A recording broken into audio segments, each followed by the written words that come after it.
They just don't build buildings like they do anymore. Old buildings are so much prettier, but are they that nice to live in? If you're looking for a place to live, trust me, an empty white box is much nicer than your average haunted castle. And let me tell you why you will love it. Well, at least the housing market said you do.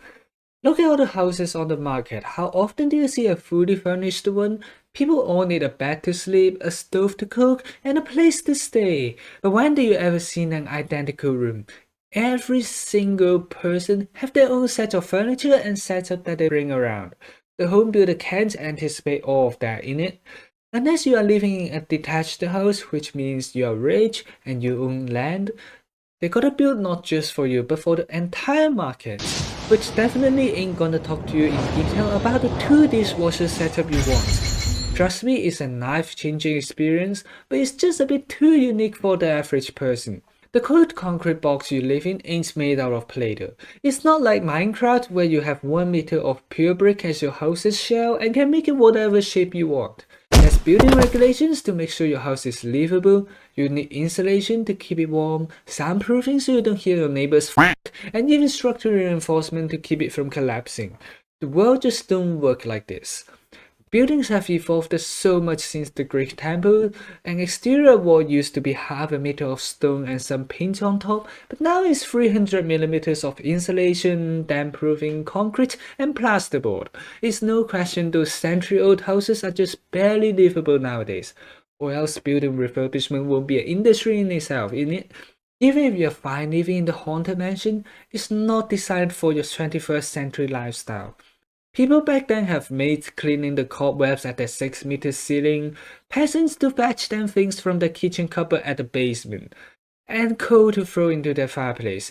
You certainly are no royal descendants, and there certainly ain't no Wi-Fi, electricity, or the subscribe button, so make sure to spare a second or two to click it below. But the biggest difference yet is the coal burning and the fireplace, where the fire drives moisture out of the house. That's why people used to build with stone and mortar, but with electrical heating, the moisture will come through and all your walls will be wet when you wake up. The architects never expected to put wires into the house for your lights after using the old lamp for thousands of years. And speaking of houses back in the days, the pretty ones that survived are always expensive. If we put an average salaryman back into the 18th century, he's probably living in a cramped room with his family. For example, the Shoreditch slums in London before public housing replaces it. They ain't got any aesthetics nor windows, but they got taxes though, so you're living in a much better place. As for having a pretty house, that's the decision of the one with the money.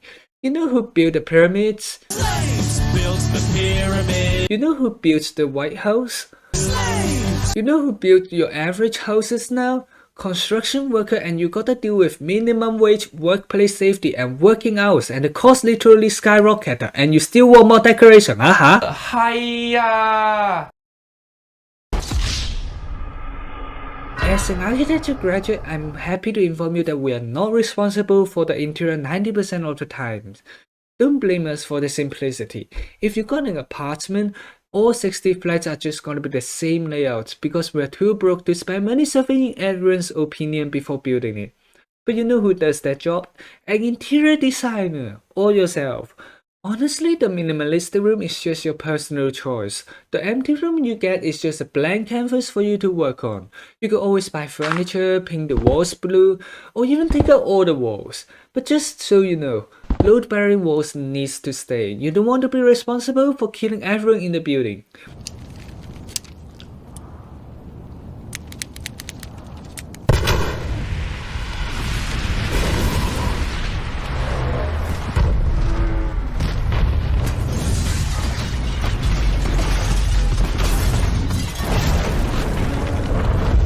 If your taste is 19th century palaces, no one is gonna stop you from decorating and changing the whole layout of your apartment. I'm pretty sure you could put that chandelier in too, if your ceiling's high enough. But the only thing that you should be concerned with is that, can you pay for it?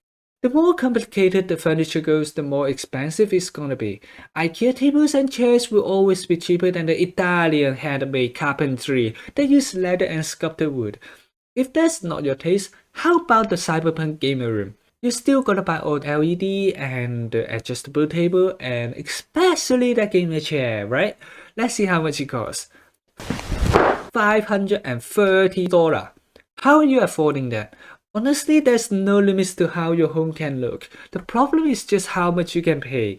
Yes, your place would end up simple, minimalistic, and soulless just because you're poor and some personal aesthetic choices. But that's not how minimalistic spaces should be. Minimalistic spaces are usually combined with a ton of storage spaces to keep even the essentials out of sight. But you're right, it's probably not for you. It requires a strict lifestyle that doesn't bring in a lot of other stuffs. It's a lifestyle choice that, personally speaking, offers more peace of mind as there's less thing that draws your attention, except for what matters most for you. And for me, I'm such a hoarder that will pick up an expired piece of document and keep it just for the sake of memory, so no, not for me either. But if you want to share more about your room, we got a Discord server down below in the description for you to drop your pictures, and it's definitely not minimalistic, and we're very chatty and interesting in your room. We got a surprise for everyone who joins today. Now that we stepped into the realm of designing your own room interiors, there's some really important things in old pretty buildings that might turn you away. They've got a ton of built-in decoration that you can't change. Look at the stone cornices. They sculpted it out of the supporting beam. Look at the useless fireplace. It's literally part of the building. Look at that sword and shield on the wall. Okay, that won't collapse the house, but it's too expensive to throw away, right? Most of old buildings aren't designed for flexibility and certainly not how modern aesthetic wants. And that could easily reduce your options in its interior design. On the other hand, modern design often comes with a very flexible layout, especially since the introduction of the open plan, which took every wall out except for those keeping the building from collapsing. Those are in literally every new office tower, and in case you still don't see it in the residential much, it's actually there. Just hidden by the fact that you got a bunch of rooms that they built a wall for. In a sense, your place is actually a blank canvas that the next person living there could just remove and paint over it with their own design, which opens up so much possibility and options. As the saying goes, less is more. And for those arguing that there's still so many old houses people live in, those Victorian terrace houses, the Georgian estates, the brutalist towers, yep, that's quite old apparently, they stayed because they worked. They might not work the best, but they laid the foundation to our modern buildings. Terrace houses are still built in literally every suburb, and they definitely works. Those rectangular shaped rooms and the way they have windows on both sides for sunlight can't really get any better. And the way tower blocks have 60 stories of the exact same layout for people definitely works upon the fact that the terrace houses all look the same when they're built. As a matter of fact, there are even pattern books for how these houses could be built and replicated elsewhere, removing the need for an architect for the job. So yeah, those pretty buildings are still part of your empty white room. They have just changed to meet function demands and your financial status. Now that you know why you should choose a new house instead of the haunted mansion, is there any opinions that we have missed? Tell me down in the comment section below, but if you want to throw it straight into my face with a picture attached, our Discord is also open to everyone in the description. We'll be rating your room from 1 to 10 during this month there, but what else do you want me to talk about? How about business?